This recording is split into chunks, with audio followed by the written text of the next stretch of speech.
Regresamos aquí a Fórmula Financiera y nos da mucho gusto que está aquí en esta cabina con nosotros Enrique de la Madrid, aspirante a ser presidente de la República, candidato por lo pronto por la Alianza.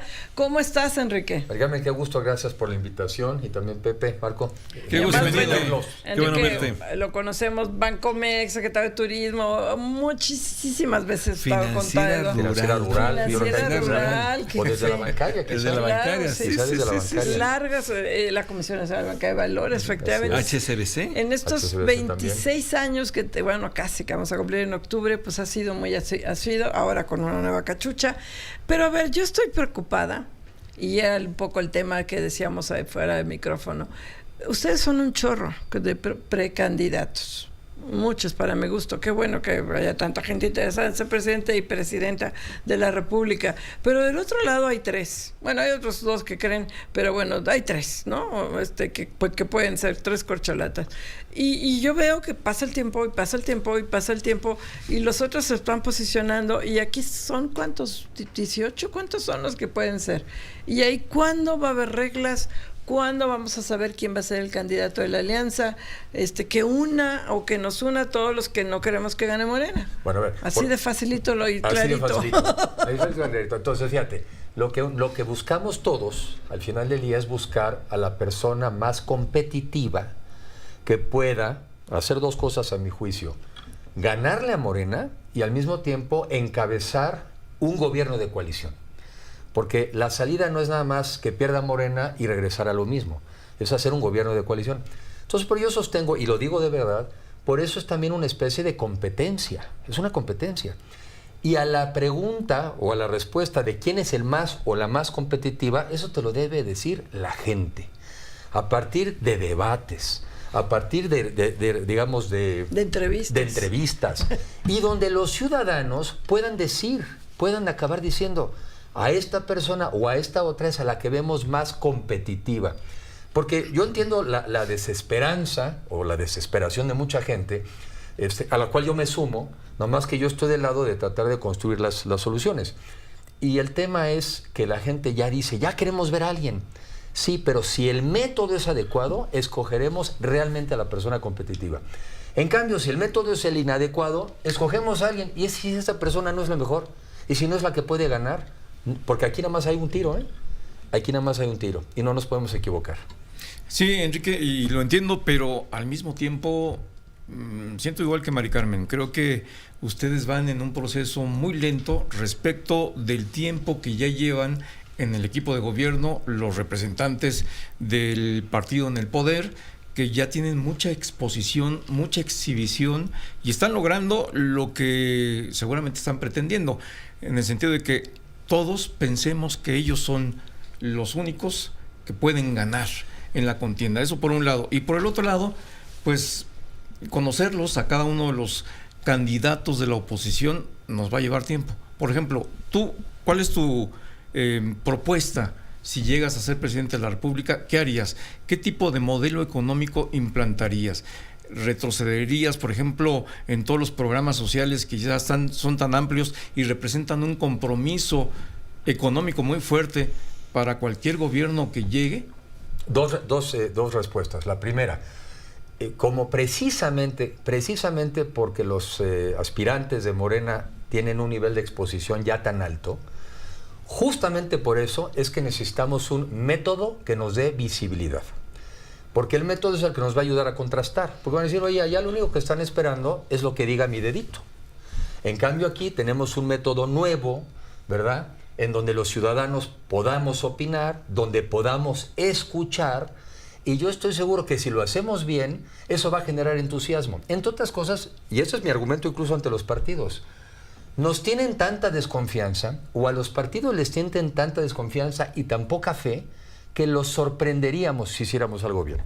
Ya de entrada sería una sorpresa. No me digas, están haciendo algo increíble. Están haciendo algo que a los ciudadanos hemos pedido, y te puedo asegurar que los ciudadanos dirían: no, eso que me están diciendo no lo puedo creer que lo van a hacer. Entonces mi teoría es que precisamente si sorprendes, es que se volvería inevitable que la gente prestara atención que los medios nos empezaran a seguir y justamente eso nos empieza a nivelar. Eso es con respecto. Por eso el método sí importa. Ustedes me van a entender esta expresión y es una analogía. En la época del presidente Clinton, cuando le preguntaban, bueno, ¿y qué es? ¿Cuál es el tema? Y le decían, es la economía, ¿no? It's the economy, stupid. Pues aquí es igual, es el método lo que importa. Y por eso hay que ponernos de acuerdo. Sin el estúpido. Porque nadie se sienta agraviado. Pero es a lo que quiero, es la analogía. Es tan obvio para mí que es el método lo que nos va a dar visibilidad, que me parecería increíble que no lo hiciéramos bien. A la segunda, porque sí, no quiero dejar pasar esa. Hoy en día está incluso en la Constitución, están programas sociales, uno de ellos, por ejemplo, como el de los adultos mayores. Entonces, de entrada, no debe ser ni materia de debate si quien llegue a gobernar, que no sea Morena, si esos programas se van a mantener o no. Hoy están incluso en la Constitución, entonces la respuesta es, se mantienen. Con ese tema, con los programas sociales, ni un peso atrás. Pero yo digo, eso no es más que programas, a veces para algunos, de sobrevivencia.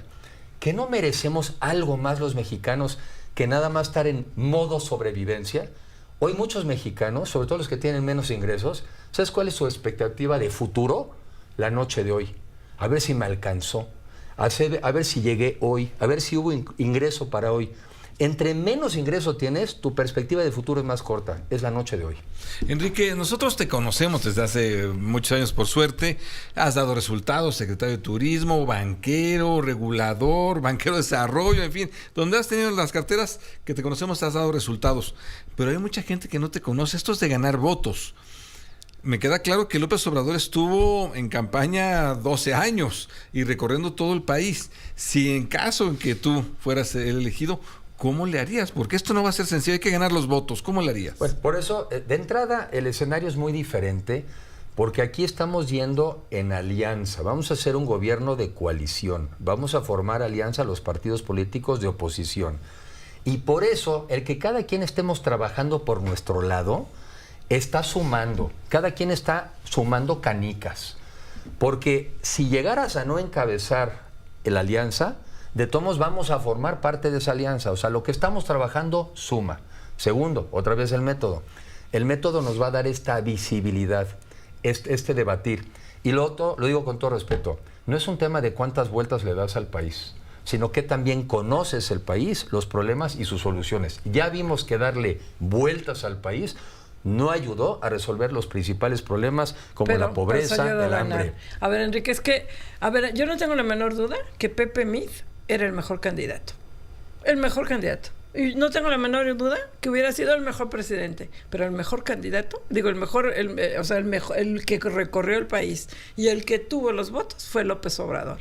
Con promesas falsas, con críticas. Entonces, para ganar a Morena, no solamente requieres al más inteligente, el más capaz, requieres al mejor candidato, al que sí recorra el país, al que sí le habla a la gente, al que sí la gente le entienda. ¿Cómo hacer eso? Porque Pepe Mid era, yo creo que no hay ninguna duda. Bueno, 7 veces secretario de Estado y donde lo ponías daba resultados también, ¿no? El más capaz, Pepe Mid. Capaz no el le más faltaba. Brillante. Hubiera sido mejor presidente que López Obrador, sin lugar a dudas, a ojos cerrados, sí. Hoy estaríamos creciendo más, sí. Pero ganó López Obrador. Y ganó con un chorro de votos. O sea, eso no lo podemos decir. Y ganó el voto popular.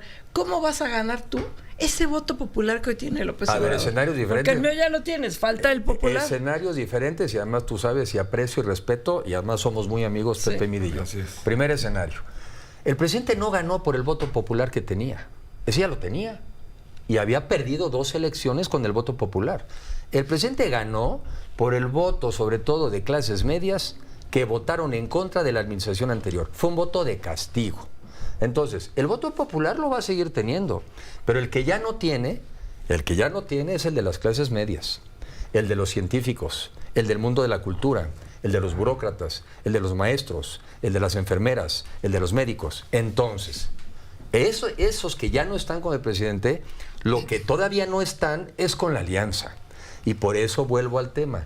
Tenemos que ser capaces de generar algo atractivo, porque esos que otra manera de decirle son switcher, ya no están con el gobierno de Morena. Entonces no es el voto popular por el que vas nada más. Okay. Ese lo tiene él y es un voto duro.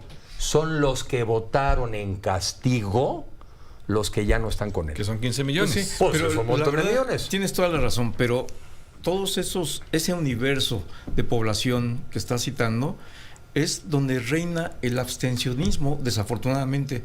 Vas a tener esa cuesta arriba que remontar. Y por el otro lado, gobierno de coalición. Entiendo la idea en términos de democracia, pero en términos ejecutivos, si este gobierno ha empujado todo para que sea un presidencialismo casi absoluto, ¿cómo vas a luchar contra eso? Y eso que se ves enfrente de la guillotina electrónica en un minuto. Digital. Lo digo con todo respeto. Este gobierno es el mejor ejemplo de que el presidencialismo exacerbado se debe de terminar. Este gobierno es el mejor ejemplo de que el gobierno de una sola persona al país no le sirve. Y si después de esta experiencia no entendemos que nos tenemos que ir a otra etapa, ¿y cuál es esa otra etapa? Un gobierno de coalición. México tiene que pasar a esa otra etapa, porque no puede ser el país de un solo hombre o de una sola mujer. Tiene que ser el país de los mexicanos. Y si me siguen invitando, platicamos más de ese gobierno de coalición. Claro que sí. Vamos a un corte y Pero seguimos. justamente este gobierno es el ejemplo. Son casi los extertores del presidencialismo exacerbado. Vamos a un corte, Enrique de la Madrid, no se vaya.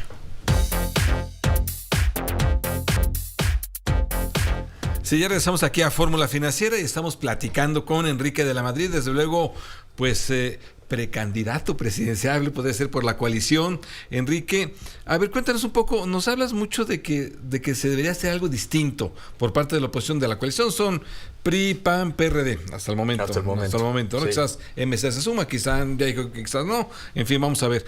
Y sociedad civil. Y sociedad civil, pero PRI, PAN, PRD y sociedad civil, ¿qué podrían hacer distinto de lo de que va a ser el presidente? Porque el presidente lo van a envolver en una encuesta de Morena, pero va a ser el dedito, ¿no? El dedito del presidente, lo que diga el dedito del presidente, si es Claudia Sheinbaum, si es Marcelo Ebrard o si es Adán Augusto.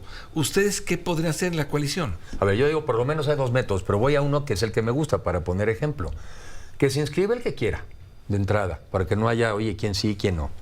Y después puedes organizar, conforme al grupo de gentes que quedó, formas grupos para hacer debates.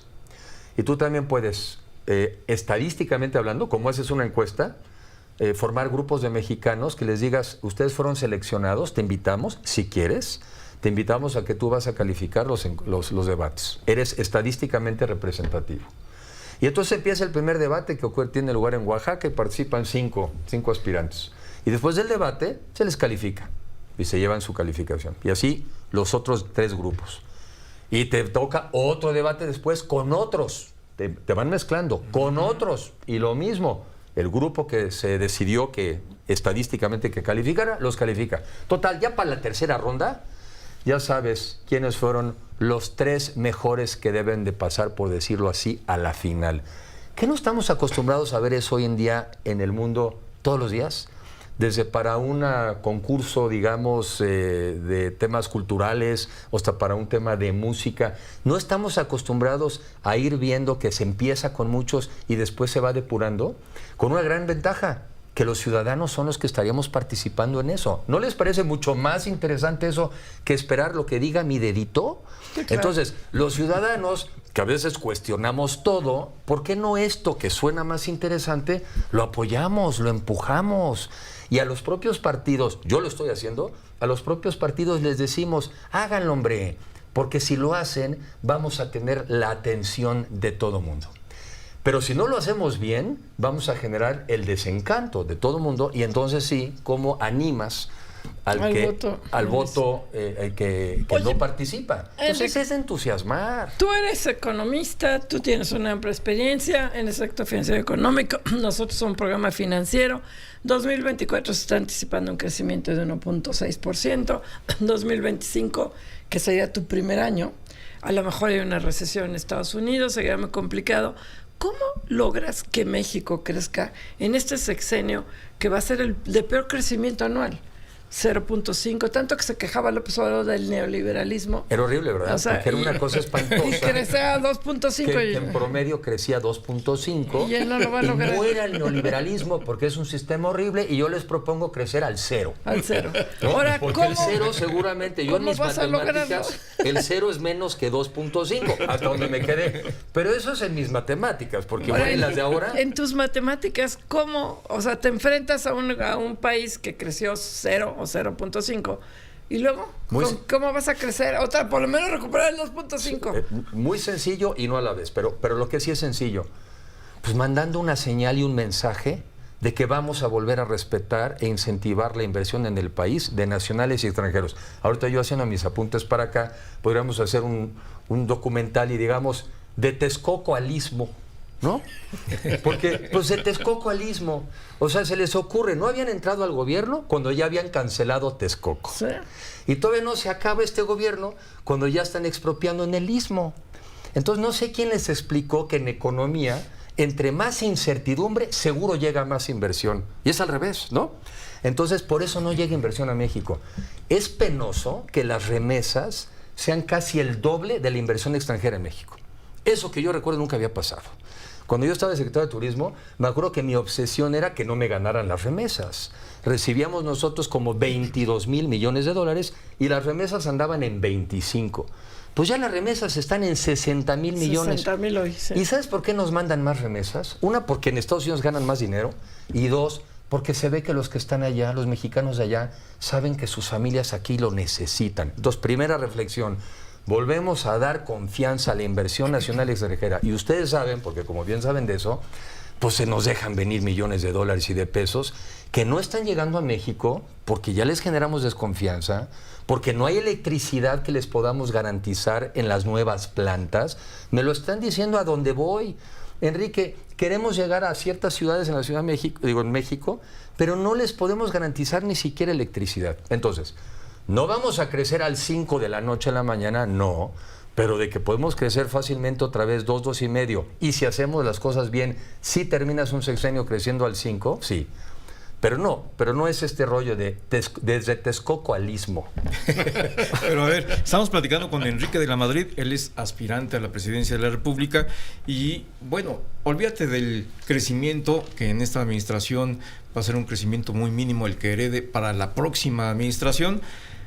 Ponte en la mente lo que vas a recibir si tú fueras el presidente de la República en términos de finanzas públicas, que el exsecretario de Hacienda de este gobierno, Carlos Ursúa, ha dicho es una bomba de tiempo la que va a heredar el próximo gobierno por el numeroso o la gran cantidad de programas sociales que tienen un costo social muy importante. Las dificultades económicas que va a tener el próximo gobierno van a ser inmensas. ¿Cómo lo vas a enfrentar?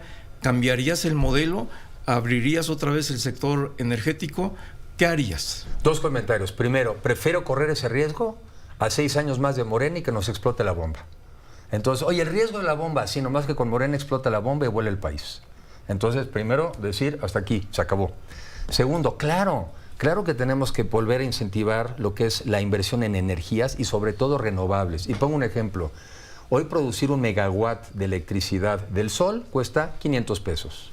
Y en cambio, si son los que produce la CFE con combustóleo, 6,500 pesos. Claro, no tenemos para andar gastando el dinero en la CFE y por eso nos quedamos sin médicos, sin enfermeras, sin medicinas, sin hospitales, sin policías. O sea, este gobierno le dio sin guarderías, sin estancias infantiles, sin seguro popular, sin escuelas de tiempo completo. Este gobierno violó su compromiso de que no podía ser un gobierno rico con pueblo pobre. Y justamente tienen complejo de ricos y por eso quieren línea aérea, quieren Citibank. Pues si somos ricos, vamos a comprar Citibank, ¿no? Y como somos más ricos, pues también una refinería que aunque no sirva, que quede ahí de monumento. Y un trenzote. Y un trenzote, que no sabemos quién se va a subir. Entonces, violaron la regla y el compromiso de que no podías tener gobierno rico y pueblo pobre, que por cierto, pueblo pobre no tenemos.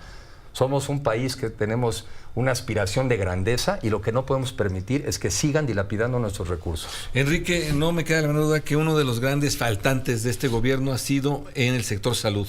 Creo que ahí hemos visto desabasto de medicamentos, con las propias vacunas, ya no hay vacunas infantiles, incluso que se ha roto con la política de vacunación que había en México.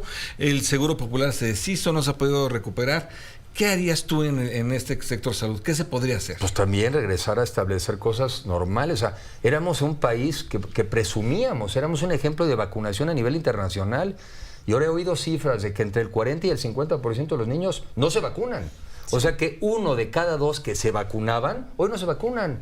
Bueno, pues al ratito aparece la polio. En fin, ¿a qué tenemos que ir? A la construcción de un sistema de salud universal, donde por el solo hecho de ser mexicano y mexicana tienes acceso a la salud. Y en un principio tienes que generar una coordinación entre las diferentes instituciones, entre el IMSS, el ISSSTE y las instituciones privadas, pero tenemos que ir a un sistema donde quien pague esos servicios sea el gobierno. Y que todos tenemos derecho a los mismos servicios, estés en la economía con prestaciones o sin prestaciones. Sistema de salud universal. Para eso cuesta, y cuesta mucho. Y la cobija es una sola, y la economía informal, se quedaron 2.4 millones de empleos, y la mitad son informales, no pagan impuestos. ¿Y te vas a atrever a cobrar IVA? Bueno, ¿Que primero no sí. es atrevido? ¿Te vas a atrever a hacer una reforma tributaria que se requiere o no? A ver, primero sí pagan impuestos. No pagarán muchas veces algún impuesto a la renta, pero en muchos de los bienes de consumo, claro que pagan, y pagan el IVA. Quizá no lo paguen en medicinas o no lo paguen en alimentos. Yo creo que hoy en día existe la posibilidad, y hay que discutirla, pero existe la posibilidad de que podamos volver a esa reflexión en donde sabemos que a los mexicanos de menos ingreso, si los bancarizamos, tú les mandas el equivalente a sus pagos en IVA, en medicinas y en alimentos, y obviamente, como se utilizó la expresión en el pasado, que no la voy a repetir, les mandas un incentivo adicional. No es posible que 20 años después, o 23 de la reforma que se quiso hacer en el 20, hoy que sí tienes mundo digital, puedes bancarizar, hoy perfectamente podrías más que compensar a los mexicanos que estuviéramos pagando impuestos. A los de menos ingresos les das más dinero si tuvieran que pagar un cierto nivel de impuestos. Entonces, claro que hoy se puede. A ver, hoy estamos haciendo cosas absurdas. Por ejemplo, un banco del bienestar con 1,100 o algo así, 1,200 sucursales y 1,200 empleados. Dices que es una maravilla ese empleado, porque abre la puerta, limpia el baño, gerentea la sucursal, te da el dinero y seguramente en la noche hace las cuentas. Puras vaciladas. Y por eso no hay medicinas, por eso no hay policías. Un banco que ya no cubre remesa tampoco, pero vamos a un corte, a otro corte, te quedas un bloquecito más ya Por que estás favor, aquí. ya que andamos aquí. Y más no, porque se acaba el programa. Vamos a un corte y estamos con Enrique de la Madrid. Se queda. Finanzas, economía y... Estamos aquí de regreso, estamos platicando con Enrique de la Madrid, él es aspirante a la presidencia de la República. A ver, Enrique, yo quisiera preguntarte, ¿cuál es tu plan en caso de que llegaras a la presidencia de la República en términos económicos generales? Porque sí es un reto mayúsculo para cualquiera que llegue, ¿eh? El próximo presidente de la República va a tener un reto y yo pienso, si este presidente que hoy tenemos y que llegó con el mayor capital político que haya tenido cualquiera otro, no se animó a hacer una reforma fiscal que no solamente lograra una mayor y mejor distribución de la riqueza, sino que permitiera tener una mayor fortaleza estructural para la economía, no lo hizo. ¿Tú crees que para el próximo presidente de la República, tú en tu caso, te animarías a hacerla? A ver, yo creo que siempre para mí y cada vez más, me parece que la función principal de la economía es generar empleos y cada vez mejor pagados. Y entonces la política económica de cualquier gobierno se tiene que enfocar en esa generación de empleos mejor pagados. Y entonces así es como yo analizo muchas políticas y yo diría, oye, la propuesta de energías renovables en México versus combustóleo, ¿generaría más empleo o no? Sí, pues entonces sí. Oye, un sistema educativo que genere más habilidades y capacidades para los mexicanos, ¿permitiría que pudiéramos emplearnos mejor? Sí, entonces sí. Creo que el empleo es un muy buen referente para analizar políticas públicas, ¿sí? Entonces, yo soy una persona que cree en el sector emprendedor. Creo en los empresarios, desde el más modesto, desde el emprendedor que tiene una taquería, un pequeño comercio, hasta el más encumbrado. Creo que el generar empleos es tarea del sector privado. Pero el gobierno tiene que generar las condiciones en cuando menos 3 temas. Un sistema educativo de calidad, educación pública para todos. Un sistema de salud universal para todos. Y tenemos que relanzar un sistema de seguridad y justicia para todos. Si el gobierno hiciera bien esas 3 cosas que son públicas en esencia, lo demás nos toca a nosotros. Y sobre todo, sí, una mucho mejor distribución de la riqueza. Porque no le faltan razón a los mexicanos que piensan que en México no somos un país pobre. Somos un país con riqueza mal distribuida. Entonces, como empecé diciendo, invitas a la inversión, das certeza de que no vas a violar y cambiar las reglas del juego en el camino, y se nos dejan venir millones, miles de millones de dólares y de pesos, porque ustedes aquí lo platican muchas veces, por el efecto del conflicto China y Estados Unidos, por el cambio climático. Entonces, es nada más mandar una señal de certeza. Si con este gobierno sigue llegando algo de inversión, imagínate lo que pasaría con un gobierno que le entendiera. Que le entendiera. Ayer en el avión, iba yo a Saltillo, y me dice, pues ya me agarran y se ponen a platicar. Yo pues, estaba cansado, yo quería leer, pero está bien, pues me pongo a oír. Y la gente me dice, caray, yo no entiendo por qué ahora quitaron el CONACYT. Si yo con el CONACYT me decía esta persona, yo hice mi beca y me preparé. Y claro, desde luego. Y yo tengo una empresa que con esos recursos me animaba yo a tomar más riesgos y a compartir el riesgo. Entonces, la gente está esperando, la verdad, cambio de gobierno. Enrique, hay un tema muy complicado en esta administración y es la incorporación de la Secretaría de la Defensa en la economía. Hoy es un actor económico, de manera muy extraña.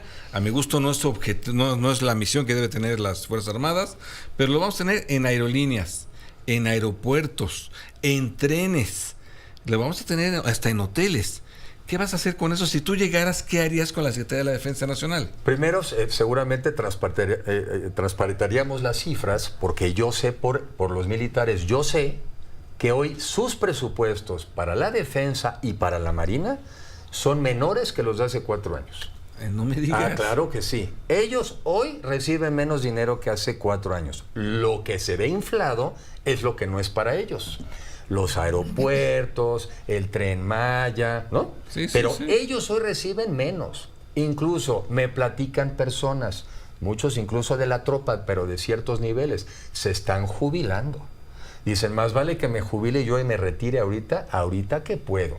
¿Qué no hasta les dijeron que van a pagar sus pensiones de los del Tren Maya y cuantísimos recursos del Tren Maya? Sí. Imagínate que mañana no haya recursos del Tren Maya. Entonces, ¿qué? ¿No te pensionas como militar?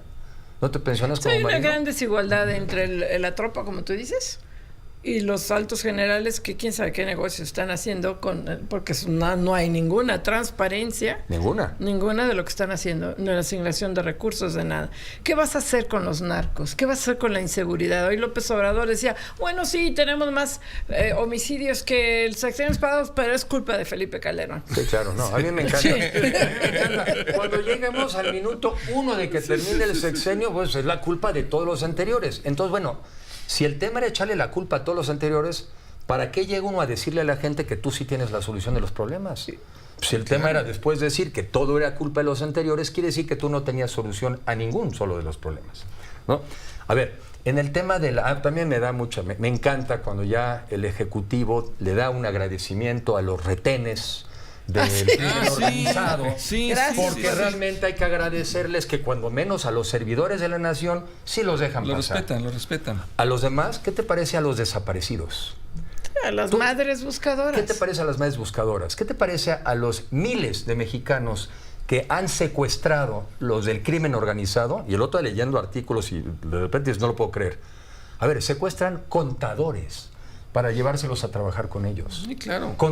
Secuestran ingenieros para irse a contratar con ellos. Doctores. Pues yo les sugiero que médicos. se pongan todos ellos a partir de ahora un chalequito de servidores de la nación, porque se ve que así sí puedes pasar por los retenes del país. Respeta. O sea, Sí. ¿qué mensaje? ¿Pero qué vas a hacer? Bueno, tú? pero yo primero lo que no quiero es que normalicemos esto, porque también empezamos a acostumbrarnos a ¿y qué vas a hacer tú? No, primero vamos a denunciar que esto esté pasando. Okay, ¿Cómo es posible que estemos en un país donde el Ejecutivo no es capaz de protegerte de nada?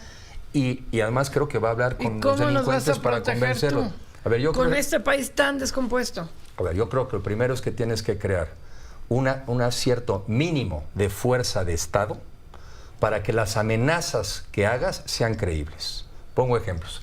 En Estados Unidos, claro que hay contrabando y hay narcotráfico y hay crimen, claro que hay, pero no retan al Estado norteamericano, porque saben que si eso lo intentan, entonces sí les ponen todo el peso de la ley. Entonces tú también tienes que crear un Estado cuyas amenazas sean creíbles. Y la otra, me voy a la parte económica, porque en eso yo le pongo mucha fuerza. Tenemos que crear una economía que crezca y genere empleos para que a un joven no le resulte racional sumarse a las filas del crimen organizado porque chamba no encuentra. Entonces, una razón más por la que es un crimen que esta economía no esté creciendo, por la que es un crimen que hayamos ahuyentado la inversión. Entonces, que no me vengan luego que eso no se convirtió en una política de apoyo al crimen organizado. Las áreas de recursos humanos del crimen organizado han de estar así, pero con una demanda impresionante, y escogen al que quieran. Una economía que crezca con oportunidades para los jóvenes, para que no tengan que tener como única opción sumarse al crimen organizado. Sí, ya hoy incluso el presidente reconoció que esta política de seguridad no ha funcionado, ya con el reconocimiento de las cifras de mayor número de homicidios que se han generado, que se han registrado en esta administración.